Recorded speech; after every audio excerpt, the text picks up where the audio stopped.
Hey, welcome back to Qualified Other Training. We're here to get you motivated and get you gains. Today's more about gains as far as this episode.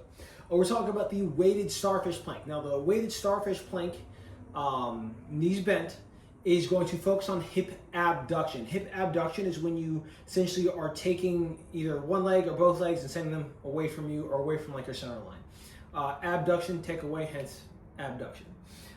Primary muscles being used. Glute medius will be a good one to activate here and be targeted, as well as your TFL, Tensor Fascia Latae, and that's the muscle that becomes your IT band and goes down the side of the leg. But yeah, so Starfish Plank, what is that? Normally, you can see it done like this here, very wide legs. I don't recommend doing it like that. I recommend here, have a much shorter lever here. This can be loaded a lot heavier.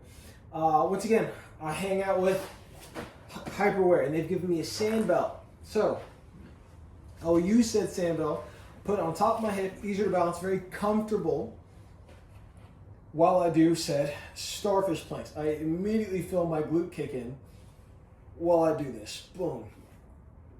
If you do not have a sand belt and you do not work with Hyperwear, that's okay. We have other options. I have here with me a dumbbell. This is not as ergonomically fitting. It does not fit as comfortably on my hip, unfortunately, but I can still make that work. The reason for loading, like anything else, guys, the more you load, you add to your body, often the fewer reps you have to do to get closer to failure, and thus the less total system fatigue you have to worry about when trying to get gains, build muscles, and so on and so forth. So by adding load to this, this is a 25-pound dumbbell. This will be a lot harder than with that 50-pound dumbbell, and I will need to do a lot less reps in order to get closer to failure. I may only be able to get like 3 or 5 of these. I don't know. I haven't done it with this load. So I'm here, once again, forearm set. I want to be at a specific angle. This mimics a side plank modification, except we starfish. Ooh, that is right in the glute. Just like that. Ah. But yeah, team, that is the weighted Starfish Plank variation. We do it with the knees bent. I do not recommend doing that with the long lever of the legs. That can be pretty hard in general.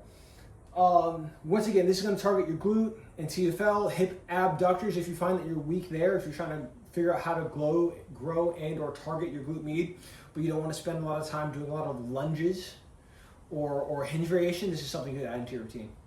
But yes, I hope that you enjoyed this video. If you did, hit that thumbs up button. If you have any questions about the Starfish Plank, when to add it or why you should add it, please throw it in the comments. And of course, if you haven't yet, please subscribe to my YouTube channel. Later.